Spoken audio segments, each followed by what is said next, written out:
শুধু এক জায়গায় হালকা একটু সুই হাতে নিয়েছিলেন। উনি মাথায় হাত দিয়ে লজ্জা পাইছেন, আমি আর ওইটা বলতে গেলাম না।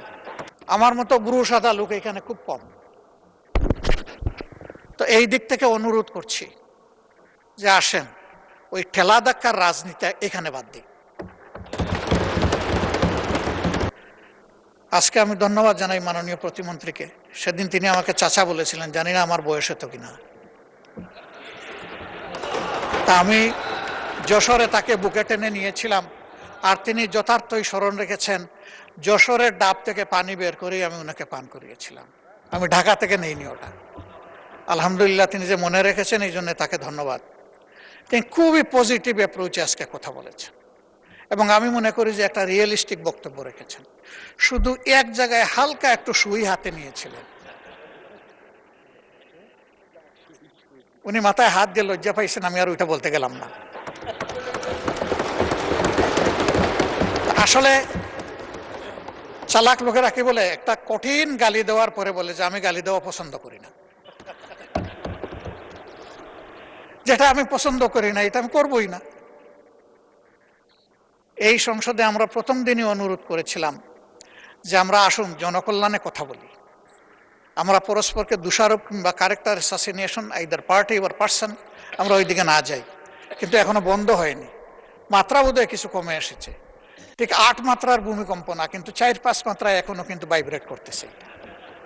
এগুলো বন্ধ হওয়া উচিত।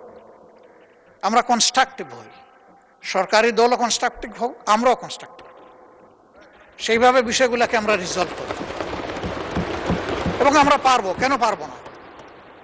দুনিয়ার অনেক দেশই তো পারে, তো আমাদের না পারার কি আছে? আমরা এই পারার কালচারে যেতে চাই, না পারার কালচারে থাকতে চাই না। মাননীয় স্পিকার, এটা একটা ক্রাইসিস। আমরা আগেই বলেছি যে এটা আমাদের সরকারের তৈরি নয়, কিন্তু ডিমান্ড ম্যানেজমেন্টে বেশ কিছু প্রবলেম হয়েছে।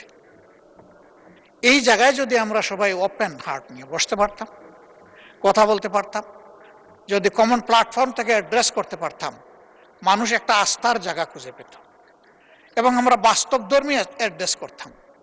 আমি মনে করি আজকে যেটা প্রতিমন্ত্রী মহোদয় বলেছেন যে সঙ্গত কারণেই কিছু রেশনিং করা হয়েছে সতর্কতার জন্য, দ্যাট ইজ গুড।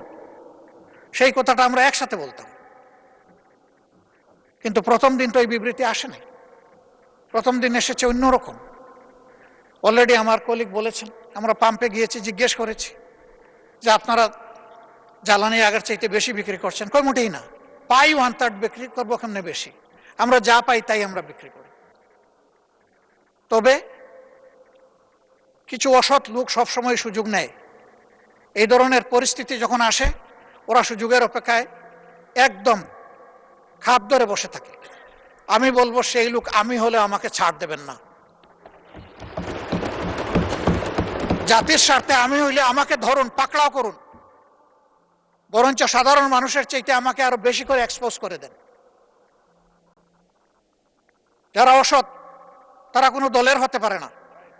এরা দলের সুযোগ নেয়, সুবিধা নেয়, কিন্তু দল যদি বিপদে পড়ে ওই সবার আগে পালাবে। এই সমস্ত সুযোগ সন্ধানীদেরকে সামান্য কোনো অ্যালাউন্স দেওয়া উচিত নয়। আমার 2 নম্বর অনুরোধ যে এই হাউসে বসে আমরা যে কথাগুলো বলবো এটা কিন্তু হাউসের এই প্যারাডাইমের ভিতরে থাকছে না, গোটা দুনিয়ায় চলে যাচ্ছে এটা। সুতরাং এই কথার ওয়েটেজ থাকতে হবে, কথাগুলো অথেন্টিক হতে হবে, সত্য তথ্য নির্ভরশীল হতে হবে এবং দায়িত্ব নিয়ে কথা বলতে হবে। আজকে একটা বললাম, কালকে আরেকটা বললাম, জনগণ আমাদের কথা বিশ্বাস করবে না। একই সাবজেক্টের উপরে কথার যেন ধারাবাহিকতা থাকে আর ময়দানে যেন তার ইমপ্লিকেশন থাকে। এই দুইটা যখন জনগণ খুঁজে পায় তখন আমাদের কোনো স্টেটমেন্ট করারও দরকার পড়বে না। প্রত্যেকের বিবেক আছে। আমরা জ্বালানির ক্ষেত্রে শুধু তেল গ্যাসের চিন্তা করছি, কেন আমরা ডাইভার্সিটি নিয়ে চিন্তা করব না? কেন আমাদের জাতির একটা শর্ট টার্ম, মিড টার্ম এবং লং টার্ম একটা স্ট্র্যাটেজি থাকবে না এনার্জি জেনারেট করার ব্যাপারে? সেই বিষয়গুলো নিয়ে আমি মনে করি যে খোলামেলা আলোচনা আমাদের এখানেও হতে পারে, আবার এখান থেকে গঠিত কোনো কমিটির মাধ্যমেও হতে পারে। সেই জায়গায় আজকে সরকারি দল বিভিন্ন স্টেক হোল্ডারদের সাথে বসছেন। মাননীয় মন্ত্রীর রেফারেন্স এসেছে, তিনি দুটো করেছেন, আর একটা সেশন করবেন কামিং শনিবারে। আচ্ছা, শনিবারের মধ্যে উনি বলেন নাই যে সমস্যার সমাধান হবে, উনি বলেছেন যে একটা সেশন হবে। আমি ওনাকে একটু হেল্প করলাম, আমি তাই শুনেছি। তো হ্যাঁ, আমরা কেন জয়েন্টলি করতে পারি না কেন? আমরা যদি জয়েন্টলি করতে পারতাম তাহলে আমাদের ডেমোক্রেসিটা সাস্টেইনেবিলিটির দিকে যাইত। মানুষ আশান্বিত হতো যে ভঙ্গুর ডেমোক্রেসি কোনো একটা জায়গা থেকে আবার রিফর্ম হওয়ার জন্য তারা লোড নিচ্ছে, তারা রিস্ক নিচ্ছে, আমরা তাদেরকে সহযোগিতা করব। তখন রাষ্ট্রের জনগণেরও অ্যাটিটিউডটা হবে পজিটিভ।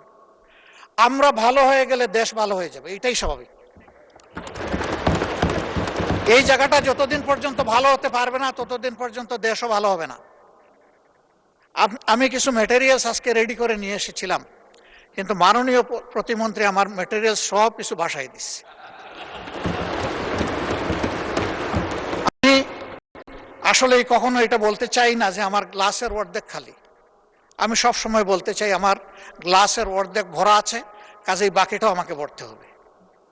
আর যদি আমি খালি বলি তার মানে হচ্ছে অর্ধেক যখন খালি বাকিটাও ফেলে দেয়। আমি ওই থিওরিতে বিশ্বাস করি না।